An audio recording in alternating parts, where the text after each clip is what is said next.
Kendall Wallace, welcome to the conversation today. Thanks for having me. Really appreciate it. It's a real pleasure to be with you. You're joining us from Hawaii. I'm south of Salt Lake City in Utah. And today we're going to be talking about building team cohesion.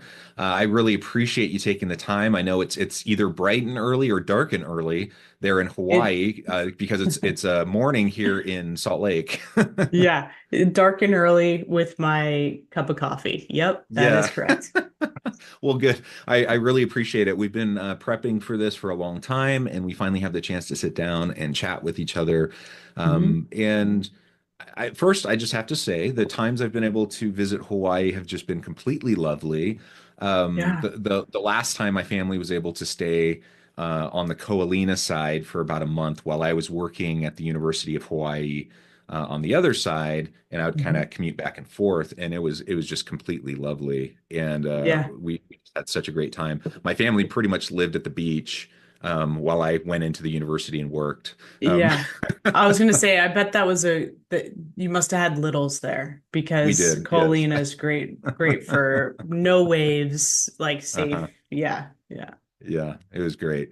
Well, you have quite the background. I'll share that with the audience in just a minute. But Sure. being able to talk about your experiences and how they connect with um, team building, team cohesion, I think will be just really helpful to the audience. So as we get started, I'll share Kendall's bio with everybody. Kendall Wallace is a master at creating meaningful experiences that make you feel more alive, connected with yourself, with nature, and with one another. She creates movie-like magical moments, not on a screen, but in real life. After reading Eat, Pray, Love, she traveled the world by herself for 2 years, and for the past decade, she has thrown herself into personal growth.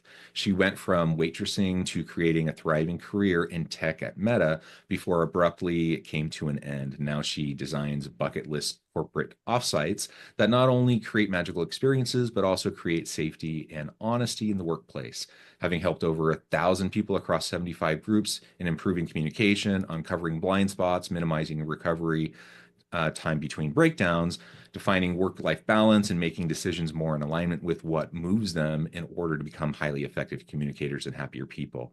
In addition, she is an EFT practitioner and uses it in her coaching, helping people psychologically reprogram their subconsciousness. She now lives in North Shore, Oahu, having been inspired to improve her surfing skills and live her Blue Crush dreams. I There love you it. I go. love everything about that. Thank you so much again, Kendall, for joining me even in the wee hours of the morning. Sure. Before we launch on in, anything you would like to highlight about your background, and then we'll dive in. Yeah, I mean, I think one of the things you mentioned in my bio was, part of my story, honestly, where it says it abruptly came to an end, Mm, is the truth is how I got into building team cohesion. I mean, let's just be honest here, is because I was once, fired for not being a good teammate. mm, And it really thrusts me into understanding how people can become like quote unquote the underperformers of a team. Also, the importance of kind of those dynamics within teams of creating overperformers and underperformers, which is mhm, interesting. And then, but most importantly, how in team decision making, ultimately, like when people are left out of decision making, then the power dynamics can shift. And so this really thrust me into a deep dive over the past few years of educating myself to no end by diving into so many different programs and then ultimately leading offsite after offsite to really create team cohesion. So that's what people say some of your greatest gifts can happen on the other side of like something mhm. that really hurt you. And like, let's be real, in the day of layoffs and being let go, like those Yeah. things can be personal, not to mention when you get fired, like that's a personal experience. And I think that's one of the best things I can offer teams is actually an inside lens of of knowing prevention now to prevent some of those things from taking place and ultimately creating better team dynamics within teams. Yeah, yeah. Well, thank you first for sharing, being vulnerable and sharing, Sure. your own experience. We've probably all been there. We've all probably, had at those times where we've been less than ideal teammates. Yeah. You We've all too? had, You yeah, too, I mean, Jonathan? we've all had frustrations in teams, and it's Yeah. really easy to point the finger and say this team stinks and it's because of that other person, Yeah. but it's often because of us too. If we have a chance, maybe I'll share an example, a personal example of that later on. But Sure. I just remember having a stark realization of that years ago, being called out on it by a facilitator at one of these Yeah. offsites, and Yeah. kind of blowing my mind. I'm like, oh, I just it totally was a foreign idea to me. But it was transformative. It was really important. Yeah. And so the reality is, yeah, I think most people are trying their best. Like most people Right. that are showing up trying to be doing a good job and trying to be good Right. team members, and not necessarily realizing often little things that they do that Yeah. undermine team success, 100%. team cohesion. And that's really my first question is like, what do you think, whether it's organizational systems or if it's just, the things that leaders do that set up, like the common mistakes that set up teams for failure and lack of team cohesion? Number one thing I've learned is really not creating opportunities for team discussion on how the teams can improve their working dynamic or the way in which they work. So number one thing is that I do when I come in with a team is run debriefs. So you'll Mhm. have a team meeting and then we have a debrief afterwards of, okay, what was everybody's level of satisfaction from that meeting? Because then it brings to the surface these opportunities for like people to Mhm. just be real on a scale of 1 to 100, and then we'll dive in a little deeper on what that means. But really getting the opportunity to bring those things that normally are suppressed to the surface, but where everybody gets to participate is hugely important. Hugely important. So I think number one, it's having the consistent opportunities for communicating around how we're working and what's not working, but as a team, not these one-off conversations, like as a team, because it's a team system, really. Mhm. Um, the other thing I see a lot of leaders make in error is getting in the middle of a conflict and actually getting Mhm. inside the triangle instead of remaining on the outside position of the triangle. They'll get on the inside and then somebody inevitably is becomes on the outside. That's the way these Mhm. things work. So I've in the past few years become a really studied Murray Bowen. There was a Harvard Business Review article published a few years ago called Ghosts in the Executive Suite, talking about Mhm. how important it is to understand, the family dynamics that people grew up with, because Mhm. ultimately that is influencing how they operate in the team dynamics in the workplace. And I see it again and again, and it's people. There's that concept of triangles that Murray Bowen really brought to light. That is in the field of psychology, but it really, really translates to organizations and systems. Yeah. Well, I like that. I think managers often get in the way, well-intentioned efforts, but they often get in the way because just like with kids, with my kids, if I, as a parent, if I step in every last time there's any sort of little skirmish or conflict between my children, they never learn how to resolve anything. They never learn Yeah. those skills. And there's definitely times I need to step in, right? I can't Right. let them, you know, be horrible to each other, and I can't let them, be like physically hurting each other and be emotionally abusive to each other and those types of things, right? Like Yeah. there's certainly lines, but Sure. but Well, if I were to like step in every single time there's any little thing, then I'm like stunting their growth, right? yeah. And It I think some leaders wanting to kind of be like the hero who steps in and saves their team or comes to the rescue to resolve every single last little issue, inadvertently, regardless of good intention, they end up stunting the growth and the relationships of their people. 100%. Yeah. And since you brought up the kid analogy, I'll use it. Think about like two siblings at the dinner table picking at each other, right? Two little kids, Mm, right? You could have a parent who, basically separates them, right? And it just keeps them separated. Or they really need to learn though how at the dinner table to comport themselves. Otherwise, if you keep them separated forever, that's gonna make like things a little awkward down the road, you know? So it's you bring them together and basically just have them, and teach them the way that they need to treat each other by embodying it yourself. That's, I think, the other big issue that I see with leaders is not embodying that which they seek in others. yeah. Right. And so like Hmm. it's like take the this is the feedback. Okay, cool. But really ask for the feedback first and then accept it in a way that does not have like defensive energy, really. If you want your reports to be able to have receive the feedback and not be defensive, it's really being so willing to receive it yourself and being so um, just really, it's a practiced skill of just being able to accept it in a way that doesn't have this defensive energy. Hmm. Yeah. Um, so you highlighted a couple areas, that are just super Mm, common mistakes. Again, I'm going to assume best of intentions. And we know there aren't always good intentions. Sometimes people are jerks, and sometimes yeah, sometimes people have agendas, and so I acknowledge that, but we can't always control that. So I'm just going to assume good intentions because I do think most of the time people do have good intentions and people are doing the best they know how.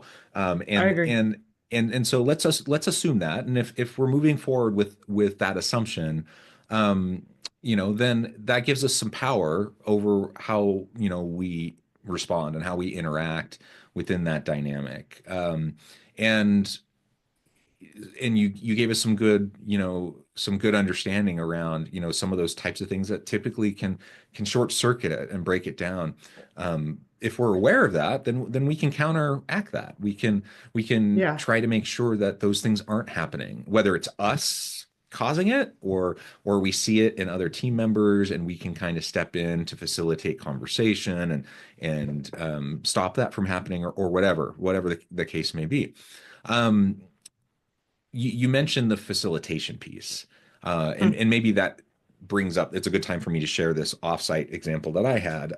mm, So years ago, this was, man, yeah, this was over 2 decades ago.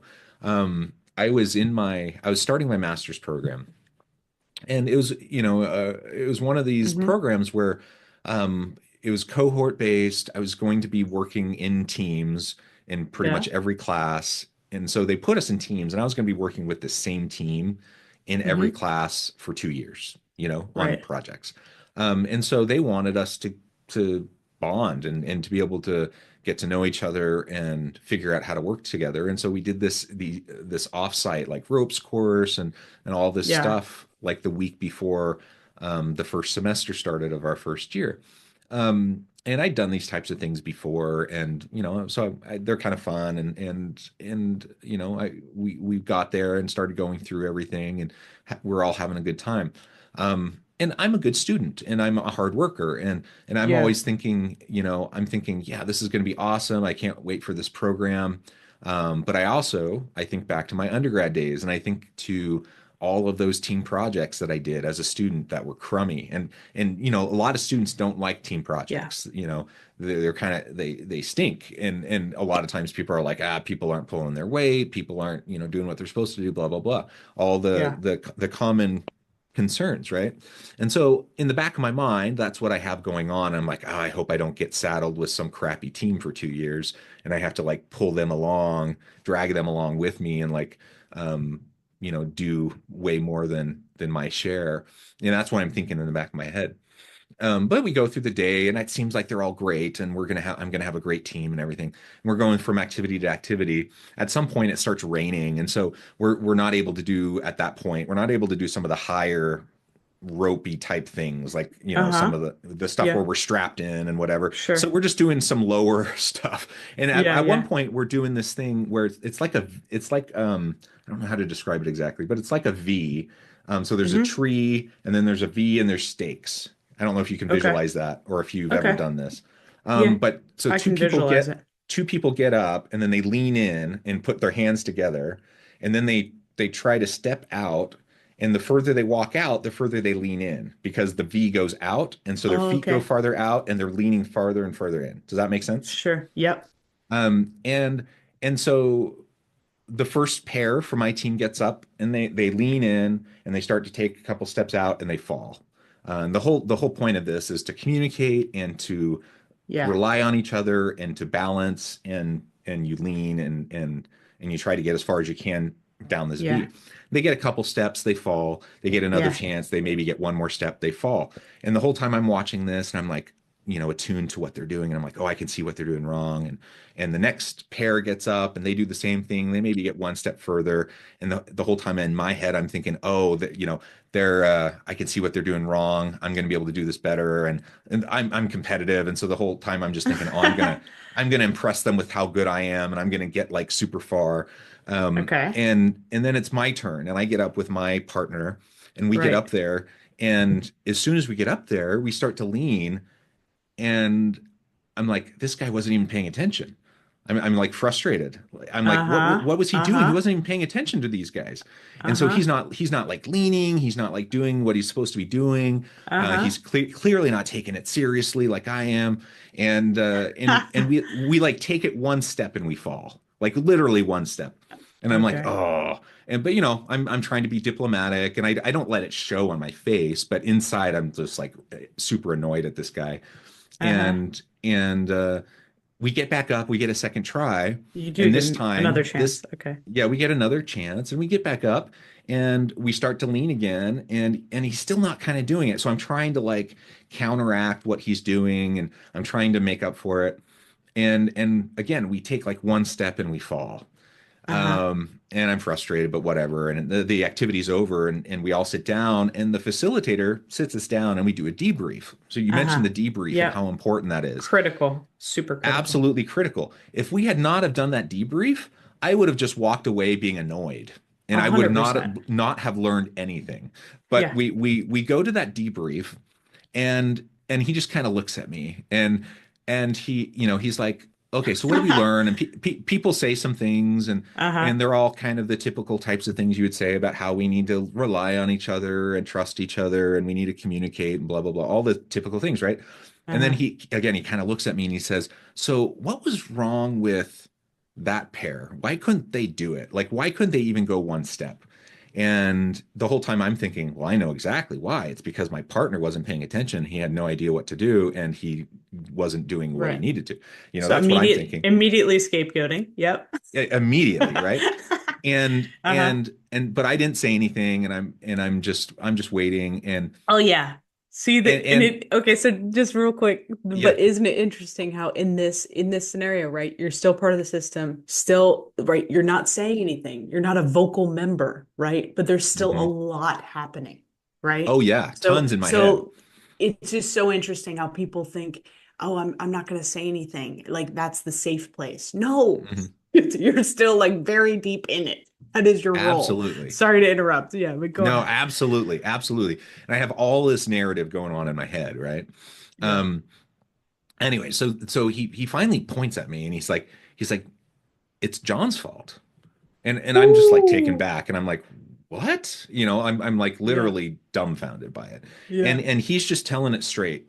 And he's like, Wow. John did not trust his team member. John was overcompensating for what he thought his team member Ah, wasn't doing. yeah. And because of that, John threw off the balance and he just kept on, explaining everything that needed to happen and everything that couldn't happen because of how I was responding. Yeah. And then he applied that to like other team types of scenarios. 100%. And how I approached it might potentially short circuit other team environments, A hundred percent. other Yeah. team types of situations. These are And microscopes, you know? These are yeah, microscopes for life situations, of and course. Go ahead. all of a sudden, I'm like having flashbacks to all of those team experiences with Hmm. team projects and classes as an undergrad. And I'm Yeah. thinking all those times that I thought I had crappy teams, and I thought it's because I had all these freeloading classmates who didn't do their Yeah. part, and they were all like crummy, and I was so annoyed with them. And now Yeah. I'm thinking, oh my gosh, was I the asshole? Yeah. Like Yeah. was I the one like who was like Yeah. completely throwing everything off? Yeah. My intentions were good. I was a hard worker. I wanted to do Right. well. I wanted to involve them. Like my intentions were always good. But Yeah. for the first time, I realized I screwed up. Like, and I screwed up Hmm. big time for Hmm. years, Hmm. and that one activity was so transformative, Hmm. to me and being able to like completely change my perspective on how I interact with people. Hmm. Just coming back to what you said about like having those opportunities for those types of activities, debriefs, Yeah. conversations, reflection, like all of Yeah. that matters so much. And I'm so grateful for that because that Yeah. completely shifted like the next 2 decades of how I interact with people. Right, right. Yeah. Oh my gosh, I love that story. Thank you so much for sharing. Yeah. It's incredible. It's it's also very intuitive. Like, why would you not have a debrief, right? After and there's plenty of activities. There's activities I facilitate that are outside that whether it's a scavenger hunt with specific clues with certain teams that mimic the makeup of the organization, or Hmm. I do it other different games, but like the debrief is critical. Like I think back honestly to when I was at a company where I was scapegoated, and like the one thing we never did was we never like we did escape rooms, Hmm. cool, and then we went to lunch.